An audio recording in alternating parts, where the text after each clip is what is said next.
The lights dimmed inside the arena, and a tense silence washed over the crowd as two warriors prepared to step into battle.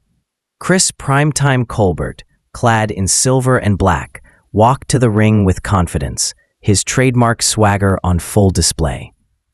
Across the canvas stood Omar "Super" Salcido, draped in red and black, representing the fighting spirit of Mexico. The tale of the tape told the story. Colbert, 4 years older, an inch taller, with the polished skills of a slick counterpuncher. Salcido, the relentless pressure fighter, was determined to test that slickness from the opening bell. From the first round, Colbert's hands were sharp, popping his jab and slipping shots with the rhythm that had once made him one of boxing's most exciting prospects. But Salcido was undeterred. He kept walking forward, digging to the body, making Colbert uncomfortable, forcing him to fight off the back foot. The crowd roared with every exchange, the pressure mounting as each round passed. Colbert's corner urged him to stay composed, keep the center of the ring, and use his jab, but Salcido's relentless aggression began to tell. The middle round saw Salcido slowly breaking Colbert down.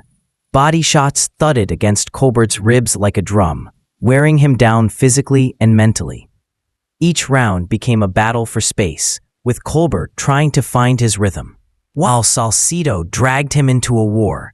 The tension inside the arena was electric, the sense that something big was coming, that a turning point was near. Round by round, the pressure began to suffocate Colbert. Salcido's shots weren't always clean, but they were relentless, and they were taking a toll. Colbert's legs began to slow. His slick defense wasn't quite as sharp, and the punches that once came with snap now seemed to lack their bite.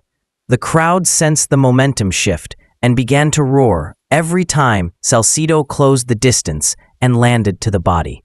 By the time round 9 began, the writing was on the wall. Salcido came forward with bad intentions, ripping hooks to the body and head, forcing Colbert to the ropes.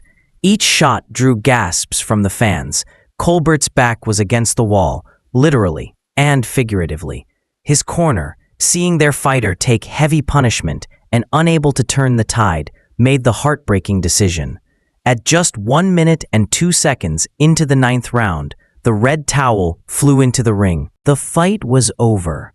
Omar "Super" Salcido had scored a massive technical knockout victory, stunning the fans and cementing himself as a rising threat in the division.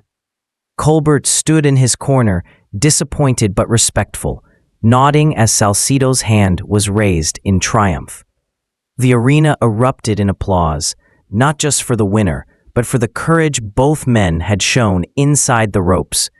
This was more than just a fight.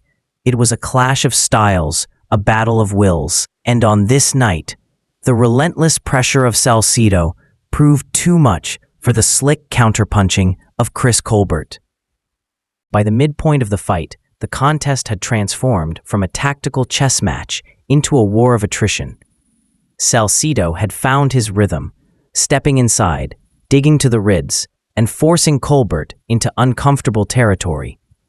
Every time Chris tried to use his jab to control the distance, Salcido would slip under, rip a left hook to the body, and follow with a looping right upstairs. The crowd could feel the shift. The Mexican fans inside the arena were now chanting loudly, sensing their man was taking control. Colbert still had moments of brilliance, quick flurries, crisp counters, but they were coming fewer and farther between. He was being forced to fight at a pace that was draining his gas tank. By the 7th round, Salcido's pressure was suffocating. Colbert's back repeatedly touched the ropes, and every time he tried to pivot out, Salcido would cut off the ring like a veteran. The sound of each body shot echoed through the arena, drawing gasps from the audience. In the corner between rounds, Colbert's trainer leaned close and said, "You gotta bite down now. You can't let him bully you." But the damage was adding up. Colbert's breathing was heavy, sweat dripping from his face as he nodded in silence. When the bell rang, Salcido wasted no time, charging forward, forcing Colbert into exchanges he didn't want. The crowd was on its feet as the fight turned into a phone booth war, with both men trading hooks and uppercuts at close range. This was no longer a battle of skill, it was about heart, willpower, and survival. As the ninth round began, the tension in the arena was electric. Everyone could feel that this might be the end. Salcido stormed out of his corner with the same relentless pressure that had defined the entire fight. Colbert tried to stay on his toes, but his legs looked heavy. His punches no longer carried the same snap. They were arm punches, thrown more to survive than to win. Salcido sensed weakness. He dug 3 vicious hooks to the body, forcing Colbert to the ropes, then came over the top with a crushing right hand that snapped Colbert's head back. The crowd exploded. Salcido was letting his hands go, combinations flying, leather crashing against Colbert's guard, some slipping through clean. Chris tried to clinch, tried to fire back, but the storm wouldn't stop. At ringside, Colbert's corner watched nervously. They had warned him before the round, "Show me something, or I stop it." Now they were seeing a fighter absorbing punishment with little in return. Another left hook thudded against Colbert's jaw, and the decision was made. The towel came flying in. The referee stepped between them, waving it off. For a moment, there was silence. Then the arena erupted in cheers. Omar Salcido had done it. He had forced a stoppage in the biggest fight of his career, defeating Chris Colbert by TKO in round 9. The emotion on Salcido's face told the story.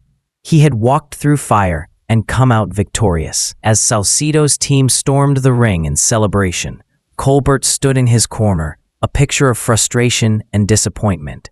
He had come into the fight as the favorite, expected to outbox and outclass his opponent. Instead, he was worn down, broken by relentless pressure, and stopped in dramatic fashion. For Colbert, this was a moment of painful reflection, a reminder that boxing is unforgiving, and every fighter must find a way to adapt when their plan doesn't work. For Omar Salcido, this was the biggest statement of his career. The win wasn't just about adding a TKO to his record. It was about proving he belonged at the top level. He had beaten a skilled, slick fighter by sheer determination, conditioning, and heart. The fans inside the arena, Mexican and American alike, gave him a standing ovation. They knew they had just witnessed a man take the next step toward greatness. The commentary team spoke with admiration. This is what boxing is about. 2 fighters leaving everything inside that ring. Colbert will be back. He's too talented not to. But tonight belongs to Omar Salcido. The cameras captured the final image. Salcido, gloves raised high, sweat and blood glistening under the lights as the crowd roared his name. This was his night, his victory, and perhaps the fight that will define the next chapter of his career.